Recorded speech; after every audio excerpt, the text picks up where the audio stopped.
नमस्कार, times now Bharat पर आपका स्वागत है। आपके साथ मैं हूं राकेश पांडे। शाम के 5 बजने वाले हैं। वक्त हो गया है देश के सबसे पसंदीदा डिबेट शो राष्ट्रवाद का। राष्ट्रवाद यानी देश से बढ़कर कुछ नहीं। फिलहाल मेरी मौजूदगी है बीजेपी हेडक्वार्टर पर और आप यहाँ पर तस्वीरें देखिए किस तरीके से यहाँ पर एक बड़े जश्न की तैयारी है। और जश्न इस बात को लेकर कि भारतीय जनता पार्टी की जो विजय हरियाणा में हुई है उस विजय का जश्न। और ये बार बार दावा कि मोदी मैजिक पर मुहर। लेकिन सवाल है कि जो बार बार मंचों से नारे दिए गए कि हिंदू बटेंगे तो कटेंगे, हिंदू एक रहेंगे तो नेक रहेंगे, तो क्या हिंदू बटा नहीं? ये तस्वीरें और जश्न किस तरीके से हो रहा है। लट बजा दिया, लट हरियाणा ने लट बजा दिया। जय श्री राम। जय श्री राम के नारे और हिंदू वोट बैंक की तस्दीक। यहाँ पर ढोल नगाड़े भी तैयार है। एक बार आप लोग बजाइए किस तरीके से।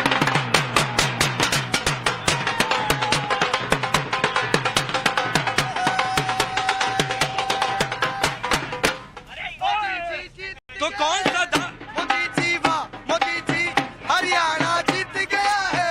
मोदी जी हाँ, मोदी जी मोदी जी वाह, मोदी जी हरियाणा जीत के आए हैं।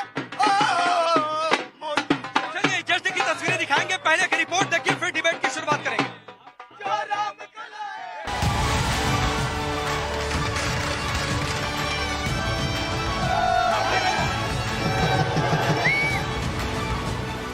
ये जश्न हरियाणा में लगातार तीसरी बार जीत की हैट्रिक लगाने का है। ये जश्न भगवान लहराने का है। ये जश्न विपक्ष के झूठे नैरेटिव को मात देने का है। ये जश्न मोदी मैजिक का है। मोदी पर हरियाणा की जनता के विश्वास का है। हरियाणा विधानसभा में बीजेपी ने जीत की हैट्रिक लगा दी है। अकेले दम पर बहुमत पार कर बीजेपी की इस जीत से कार्यकर्ताओं में फुल जोश है, तो कांग्रेस जो अति आत्मविश्वास में जीत के सपने देख रही थी, नतीजों के बाद मायूस है। वहीं बीजेपी जीत का पूरा श्रेय प्रधानमंत्री मोदी को दे रही है।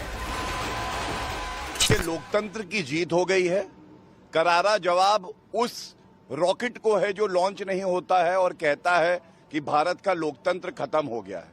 और अर्ज किया है, उन्हें गुमा था कि मेरी उड़ान कम है, उन्हें गुमा था मेरी उड़ान कम है, मुझे यकीन था पूरा आसमान कम है। आज हरियाणा में खासकर ये दिखा दिया है कि जलेबी फैक्ट्री में नहीं बनती है, मेहनती हलवाई की दुकान में बनती है। हरियाणा में बीजेपी की जीत के कई अहम फैक्टर हैं, लेकिन सबसे अहम फैक्टर है कि हिंदू वोटर बटे रहे। नतीजे सामने आने के बाद गिरिराज सिंह ने सोशल मीडिया पर लिखा, हरियाणा में हिंदुओं को जाति के आधार पर बांटने का प्रयास विफल हो गया। लोकसभा चुनाव में कांग्रेस और विरोधी पार्टियों ने आरक्षण हटाने और संविधान को खत्म करने वाला दांव खेला। हिंदू वोट को बांटने की चाल चली।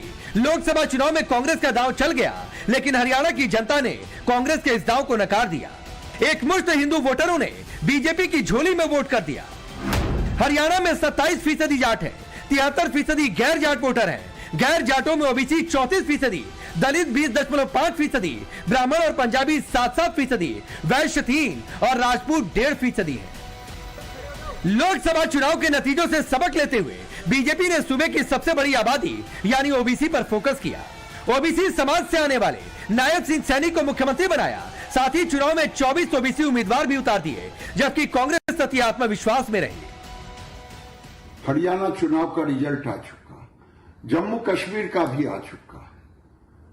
एक अकेला सब पर भारी, नरेंद्र मोदी जी, नरेंद्र मोदी जी। आज मोदी जी का सबका साथ, सबका विकास, समृद्ध समाज को विकास की ऊंचाई पर ले जाना एक पथ प्रदर्शक का काम किया है और टुकड़े टुकड़े गैंग को आईना भी दिखा दिया है। हरियाणा में विकास और भ्रष्टाचार मुक्त शासन, ये दो विषय हैं जिस पे हरियाणा की जनता ने दिल्ली वहां की भारतीय जनता पार्टी को वर्डिक्ट दिया। दिल्ली में भी कुछ ऐसा होगा? दिल्ली में भी ऐसा ही होगा। दिल्ली में जो लोग शोर मचा रहे थे, भ्रष्टाचारी लोग, हरियाणा से अब वो संदेश वहां तक भी जा रहा है कि इनकी भी उल्टी गिनती शुरू हो गई। प्रधानमंत्री मोदी हो या यूपी के सीएम योगी आदित्यनाथ, इन्होंने जनता को साफ संदेश दिया था, बटेंगे तो कटेंगे, एक रहेंगे तो नेक रहेंगे। लोगों के चेहरे बोल रहे थे, कांग्रेस हवा में उड़ रही थी और भारतीय जनता पार्टी ने अपने कामों के आधार पर जनता से वोट मांगे और आज जो परिणाम आ रहे हैं, कांग्रेस की जगह तीसरे स्थान पर चली गई है। भारतीय जनता पार्टी शानदार विजय की ओर अग्रसर है और इन परिणामों ने यह साबित कर दिया है कि ठोस काम को ही जनता आशीर्वाद देती है। ऐसा है कि राहुल जी कभी खेतों में जाके टीम ले जाते हैं, फोटो खिंचवाते और कहते हैं कहां खड़ा हूं, कभी वो जलेबियां खाते हैं, लेकिन जनता सब देखती है काम कौन कर रहा है और नाटक कौन कर रहा है। बीजेपी की जीत के कई और भी फैक्टर हैं। भूपेंद्र सिंह हुड्डा बनाम कुमारी शैलजा, दोनों के बीच सीएम पद के लिए लड़ाई से कांग्रेस का नुकसान हुआ। कांग्रेस का अति आत्मविश्वास भी भारी पड़ गया। कांग्रेस के जाट प्लस समीकरण के सामने बीजेपी की 36 बिरादरी वाली रणनीति कारगर साबित हुई। नरेंद्र मोदी का कॉन्फिडेंस, जिससे राहुल टूटा बता रहे थे, और आरएसएस के कैडर ने वापस मोर्चा संभाल लिया। जैसे ही हरियाणा की तस्वीर साफ होने लगी, कांग्रेस ने ठीकरा इलेक्शन कमीशन पर फोड़ना शुरू कर दिया। चुनाव आयोग पर प्रशासन के दबाव में नतीजे देर से जारी करने का भी आरोप लगा दिया। इतना ही नहीं, कांग्रेस ने लुभावने वादे कर हिमाचल प्रदेश में सरकार बनाई, लेकिन उन वादों को निभाने और पूरा करने के चक्कर में सुखद सरकार के राज में हिमाचल की माली हालत और खराब हो गई। ये सब हरियाणा की जनता देख रही थी। यही वजह है हरियाणा की जनता फ्रीबीज के चक्कर में नहीं फंसी। साफ है, हरियाणा के जनादेश ने बीजेपी कार्यकर्ताओं का मनोबल बढ़ा दिया, जिसका इम्पैक्ट आने वाले विधानसभा चुनावों पर भी पड़ेगा। वहीं दूसरी ओर कांग्रेस को अंदरूनी कलह पर भी आत्ममंथन करना होगा। Bureau report, times now Bharat.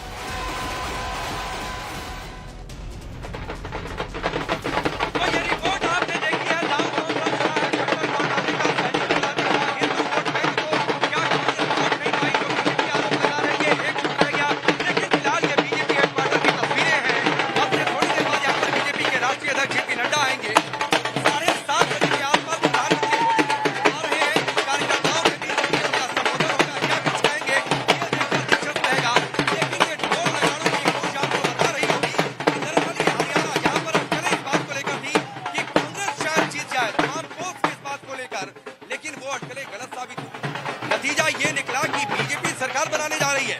तमाम मेहमान हमारे साथ जुड़े हैं। राधिका खेड़ा हमारे साथ जुड़ेंगी, भारतीय जनता पार्टी की नेत्री और राष्ट्रीय प्रवक्ता।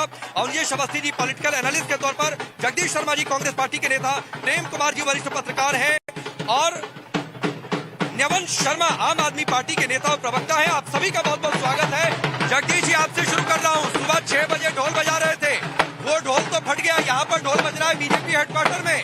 लेकिन सबसे बड़ी बात है कि हिंदू वोट बैंक को जो बांटने की कोशिश जो बीजेपी आप पर आरोप लगाती है, वो हिंदू वोट बैंक बटा नहीं।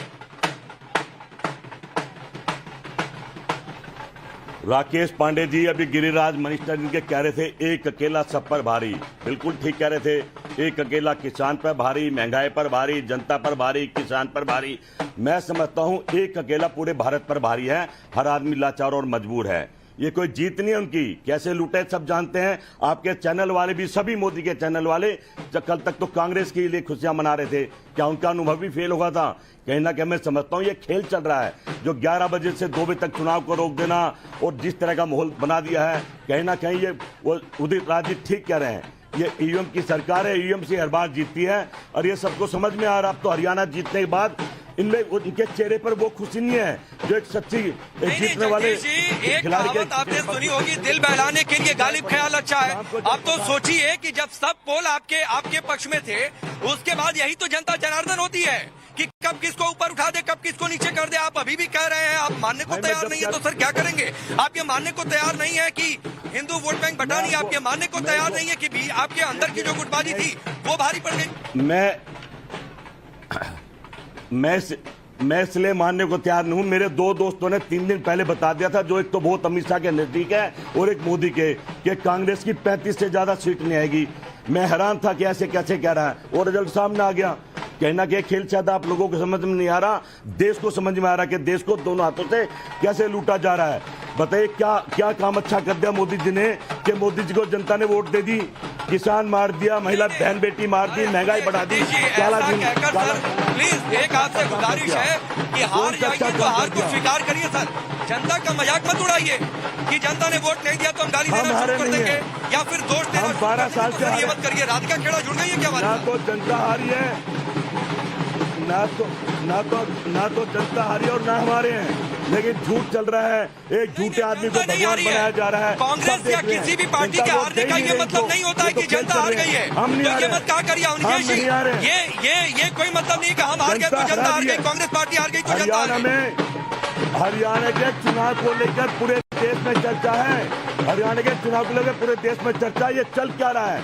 एक आदमी कह रहा हमने वोट ही नहीं दिया बीजेपी को, फिर भी मोदी का नाम लेकर जीत रहे। नहीं सर, ये आप चर्चा करिए, अपने मन के अंदर चर्चा करिए। अभी अवनीश जी को बोलने दीजिए। अवनीश जी, क्या ये हरियाणा की जनता का अपमान नहीं है कि एक पार्टी हार गई तो जनता हार गई? अरे जनता ने हराया है। राकेश जी, ये कोई नया रिकॉर्ड नहीं है। रिकॉर्ड 2014 से सुन रहे हैं हमने, और जनता बार बार इनको पराजित करती है। आज ये कह रहे हैं कि कल एग्जिट पोल में कांग्रेस जीत रही थी तो आज कैसे हार गई। अरे एग्जिट पोल में तो 2024 के इलेक्शन में बीजेपी 350 सीट ले रही थी, तब 240 कैसे आ गई? तब आपको नहीं लगा था कि सारे मीडिया चैनल, सीफोलॉजिस्ट, पोलस्टर्स बिके हुए हैं? तब आपको नहीं लगा था? ये राकेश जी बात समझ में आनी चाहिए। और उन लोग, भैया मैं किसी के बीच में नहीं बोलता हूँ, वोट आ रही है। मैं कह रहा हूँ, मैं किसी के बीच में नहीं बोलता हूँ, ना मैंने किसी की बिल्डिंग पे कोई कब्जा किया हुआ। बोले इसलिए मैं ये कह रहा हूँ कि राकेश जी बात बड़ी साफ सी है। भैया राकेश जी, ये एंटी अगेंस्ट वोट नहीं है, गुस्से का वोट नहीं है। ये वोट भारतीय जनता पार्टी की सरकार के पक्ष का वोट है। कौन सा ऐसा चुनाव होगा जहां तीसरी बार और वो भी हरियाणा जैसे चुनाव में, जहां 2014 से पहले हरियाणा में बीजेपी का कोई अस्तित्व नहीं था। 3, 4, 5, 7 छोटे भाई देवीलाल के साथ कभी किसी और के साथ मिलकर के चुनाव लड़ते थे। 2014 के पश्चात बीजेपी की सरकार ने वहां की जनता को बिना खर्ची पर्ची, एक सुशासन, बिना किसी भ्रष्टाचार के, जमीनों पर किसी का कब्जा नहीं, जमीनों को किसी के हवाले नहीं करना, जब वहां की जनता ने ये देखा है। और एक बात और राकेश जी मैं आपको साफ कहता हूं कि ये बहुत ही भ्रम फैलाया गया कि जाट जो है ना वो बीजेपी के साथ नहीं है। बिल्कुल भी ऐसा नहीं है। ऐसा होता तो आज ये परिणाम नहीं होता। बड़ी साफ सी बात है। इसलिए अवनीश जी, अभी जाट गैर जाटो इस पर आऊंगा। मुझे एक बात बताइए, ये बार बार, क्योंकि भारतीय जनता पार्टी के नेता योगी आदित्यनाथ हरियाणा में गए तो उन्होंने कहा कि बटेंगे तो कटेंगे। महाराष्ट्र में इस बात की तस्दीक प्रधानमंत्री मोदी खुद कह चुके हैं कि बांटने, अगर बटेगा हिंदू वोट बैंक तो दिक्कत होगी। तो ये एक मैसेज तो गया है कि ये जो जातियों वाला चाल चली जा रही थी वो कामयाब नहीं हो रही है। राकेश जी, पहली बार मैंने देखा कि कोई व्यक्ति या कोई विपक्ष जो है इकट्ठा होने को, एकता को क्रिटिसाइज कर रहा है। नरेंद्र मोदी जी ने कहा सबको इकट्ठा रहना है, भागवत जी ने कहा सब इकट्ठे हो, योगी जी ने कहा सब एक हो। एक होने को कह रहे हैं कि ये गलत है। अब तक मैंने सुना था कि विभाजन को गलत कहा जाता है, बांटने को गलत कहा जाता है। यहां पर तो ये विपक्ष ऐसा है जो कहता है कि नहीं, अलग अलग हो सब। एक, अगर समूचा भारतवर्ष एक होगा तो भारतवर्ष आगे बढ़ेगा या पीछे हटेगा। लेकिन जयचंदों की तो कमी नहीं है इस देश में। तब भी जयचंद थे जब भारत गुलाम हुआ था, परतंत्र हुआ था। नेवन शर्मा, आप लोगों का गठबंधन हो नहीं पाया तो ये मन के अंदर आप लोग खुश हो रहे होंगे कि कांग्रेस पार्टी को कहने का मौका मिल गया कि भाई देखो तुम तो गठबंधन किए नहीं, हिंदू वोट बैंक को भी बांट नहीं पाए। नहीं सर, हम लोग वोट बैंक की राजनीति करते नहीं है। ये लोग करते हैं वोट बैंक की राजनीति, इनको मुबारक। हम तो जो हरियाणा की जनता का निर्णय है उसका बिल्कुल सर झुका के स्वागत करते हैं, और जो भी उन्होंने निर्णय लिया है हम बिल्कुल तो विद ड्यू रिस्पेक्ट हम उसको मानते हैं। हम और मेहनत करेंगे हरियाणा में। हम नई पार्टी है, हम पहली बार चुनाव लड़े थे ताकत से। 7000 गाँव में हमारा संगठन बन गया। वो संगठन और मेहनत करेगा, लोगों को और जागरूक करेगा, लोगों को बताएगा कि किस तरह से एक राजनीति अलग होती है, सरकार चलाना अलग होता है। हो सकता है ये लोग राजनीति करने में बहुत अव्वल हों, लेकिन सरकार चलाने में विफल रहे हैं। सरकार ठीक से नहीं चला पाए हरियाणा की। हमारा मैसेज हो सकता है लोगों तक अच्छे से नहीं पहुंचा। हम और कोशिश करेंगे, हम और मेहनत करेंगे। आने वाले समय में आम आदमी पार्टी को और स्ट्रेंथन करेंगे हम हरियाणा में, और आगे की जो लड़ाई है और ताकत से लड़ेंगे। नहीं नेमन भाई, एक चीज जरा बता दीजिए। मैं एक चीज और आपसे पूछना चाहता हूँ, और सवाल ये है कि अब तो दिल्ली का चुनाव भी बहुत दूर नहीं है, तो दिल्ली के चुनाव में अब आप लोगों के अंदर एक और बात की खुशी तो होगी और होनी भी चाहिए कि अगर गठबंधन की बात आती है तो कांग्रेस में बार्गेनिंग पावर आप लोगों की स्ट्रॉन्ग रहेगी। दूसरा ये कि अब तो ये भी आप लोग शायद सोचेंगे कि गठबंधन करना भी है कि नहीं दिल्ली में। नहीं देखिए, दिल्ली का चुनाव तो बिल्कुल अलग चुनाव है। दिल्ली का काम अरविंद केजरीवाल जी के कामों का चुनाव है। दिल्ली में हमने काम करके दिखाए, जनता हमारे साथ है। इस चुनाव का दिल्ली चुनाव से कोई लेना देना नहीं है। ये एक अलग राज्य का चुनाव था। यहाँ पे एक नेशनल पार्टी होने के नाते अरविंद केजरीवाल जी के नेतृत्व में आम आदमी पार्टी जो है वो एक एंट्री हम करना चाहते थे, हमने करी। हमने अपना संगठन बनाया। दिल्ली में तो हमने काम किए। दिल्ली का जो चुनाव होगा वो कामों पर लड़ा जाएगा। वहां पे तो दूसरी पार्टियों के लिए दिल्ली में कोई जगह ही नहीं है। इस चुनाव का दिल्ली चुनाव से कोई लेना देना नहीं। दिल्ली में हम पूर्ण बहुमत की एक फुल फ्लेज मेजॉरिटी की 70 में से 70 सीटें लेकर सरकार बनाएगी। ठीक है, नहीं ठीक है। वो अच्छा है कि एक कांग्रेस को आईना यहाँ से दिखा रही है आम आदमी पार्टी। जगदीश जी सुन भी रहे होंगे, मैं आऊंगा सर इस पर जगदीश जी आपके पास, लेकिन उससे पहले प्रेम जी, बहुत बातें हुई कि ये नहीं वो नहीं, हरियाणा में ये नहीं चलेगा, कौन से मुद्दे, यात्रा, सारी बातें एक और हो गई। और एक हिमाचल का मॉडल का भी सच लोगों ने देख लिया कि क्या होगा अगर फ्रीबीज के चक्कर में फंसेंगे। तो एक बात है, ना जाति वाला चक्र बहुत ज्यादा चलने वाला है, ना अगर कोई बांटने की कोशिश करेगा, क्योंकि एक मैसेज तो गया है कि ये जातियों की बात इसलिए हो रही है कि हिंदू वोट बैंक को बांट दिया जाए। देखिए पांडे जी, इस इलेक्शन को आप देखिए कि कांग्रेस 28% से 39% वोट पर पहुंची है और जनता बटी हुई भी है, तो 39% पर बटी है। 39% बीजेपी के पास, 39% कांग्रेस के पास। जाति में अगर बटी होती तो ये फिगर नहीं मिलता आपके पास। इसलिए जाति में बंटने की बात तो हरियाणा पर लागू ही नहीं होती। धर्म में बंटने की बात तो हरियाणा पर लागू ही नहीं होती। और दूसरी बात यह है कि इस चुनाव में जो भी बातें हों, जो भी तरीके हों, हमने तो देखा पानीपत से एक शिकायत आई, मैंने ट्वीट भी किया है। उसमें 6 ईवीएम जो है 99% चार्ज थे और सब में बीजेपी को वोट ज्यादा पड़े थे, उसको जमा भी कराया गया है। तो ऐसे केसेस भी हैं, ऐसा नहीं कि संदेह से परे बातें हैं, लेकिन ये चौंकाने वाले नतीजे हैं। इसके बावजूद कांग्रेस को डिमोरलाइज होने सर सुनिए ना प्रेम जी, आप तो वरिष्ठ पत्रकार हैं, आप जगदीश शर्मा से ज्यादा बेहतर कांग्रेस का पक्ष रख रहे हैं सर। तो ऐसा करिए कि कांग्रेस ज्वाइन ही कर लीजिए फिर तो, ठीक है? ऐसा करिए, आप कांग्रेस ज्वाइन कर लीजिए। मेरी आपकी एडवाइस है कि आप पत्रकार होकर आप कहें कि ईवीएम में इलेक्शन कमीशन ने 2 टूक कह दिया ना कि सब कुछ नियम के। तो भाई नहीं मुझे मैं नहीं, क्या गलत बात है? आप कांग्रेस से ज्यादा बेहतर पक्ष रख रहे हैं, जगदीश शर्मा से ज्यादा बेहतर आप कांग्रेस का पक्ष रख रहे हैं। आप एक पत्रकार होकर अगर ईवीएम पर सवाल उठाना शुरू करेंगे सर, तो ये तरीका ठीक थोड़ा नहीं है। 6 ईवीएम की मशीनें जमा कराई गई हैं, वो 99% चार्ज है, ये फैक्ट है। ये मैंने थोड़े क्रिएट किए हैं कि मैं सवाल उठा रहा हूँ। अब क्या बात करते हैं, फैक्ट ना रखें क्या? नहीं ठीक है सर, पहले आपको शुरुआत करनी चाहिए थी।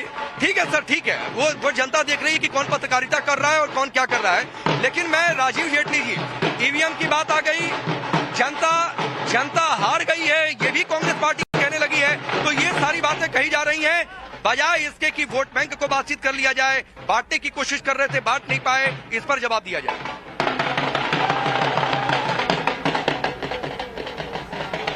जनता हार गई है, इसकी उम्मीद नहीं थी कि कांग्रेस पार्टी इस तरीके की बात कहेगी कि जनता हार गई है। मतलब जनता का चुनाव बता रहे थे और कह रहे थे जनता ही चुनाव लड़ रही है। जब जनता चुनाव लड़ रही है तो जनता को मालूम है कि मुझे किसको वोट करना है। देखिए, बहुत इन्होंने खाई खोदने की कोशिश करी, जाट नॉन जाट के नाम पे, किसान के नाम पर, पहलवान के नाम पर बहुत खाई खोदने की कोशिश करी। लेकिन मुझे लगता है कि जो चेहरे दिखाए जा रहे थे, उन चेहरों से परे जो चेहरे असल में प्रदेश के विकास से जुड़े थे, उन्होंने भारतीय जनता पार्टी को मैंडेट किया और सभी जातियों ने भारतीय जनता पार्टी को अपनी पहली पसंद बताया। इतना बड़ा मैंडेट नहीं मिलता है, इतना बड़ा मैंडेट नहीं मिलता है जब तक सभी जातियों का समावेश नहीं होता उसके अंदर। और हरियाणा के अंदर हर व्यक्ति चाहता था कि मेरे अधिकार मेरे दरवाजे पर आए, और दरवाजे तक पहुंचाने के लिए जो व्यवस्था हमने बनाई थी, उन व्यवस्थाओं का परिणाम ही है जो आपकी स्क्रीन के ऊपर नजर आ रहा है। ये उस व्यवस्था का परिणाम ही है जो आम आदमी घर से बाहर निकला और उसने अपनी उंगली की ताकत दिखाई, क्योंकि यहाँ दबंगों की ताकत से नहीं, उंगली की ताकत से चुनाव जीते जाते हैं और हर किसी का वोट का बराबर का अधिकार होता है। ये जो वोकल तरीके से शोर मचाया जा रहा था कि हमारा भारतीय जनता पार्टी का सुपड़ा साहब कांग्रेस आ रही है, तो जनता को भी लगा कि ये इतने कॉन्फिडेंट वो भी वो वाले लोग जिनका हमने 10 साल का कुशासन देखा है। उसका संक्षिप्त जवाब है, ये आप लोग कांग्रेस के अंदरूनी कला की हार मान रहे हैं। आप लोग हिंदू वोट बैंक को एकजुट रखने में कामयाब हो गए हैं, इस वजह से आप लोगों को ये नतीजा दिख रहा है। ठीक है, ये किस वजह से आप लोगों को नतीजा दिख रहा है?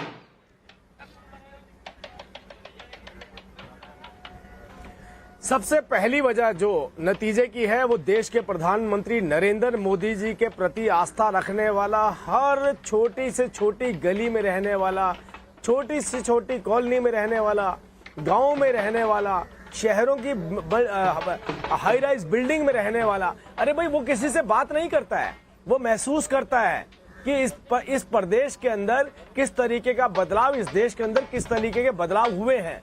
उस जो महसूस करता है वो अपने वोट के माध्यम से, अपने मैंडेट के माध्यम से उसको वो सरकारों को अपना समर्थन देने में परिवर्तित करता है।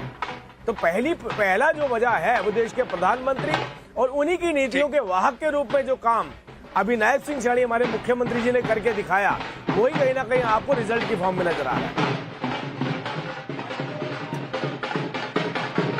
ठीक है, अब बोलिए जगदीश जी, क्या जवाब है?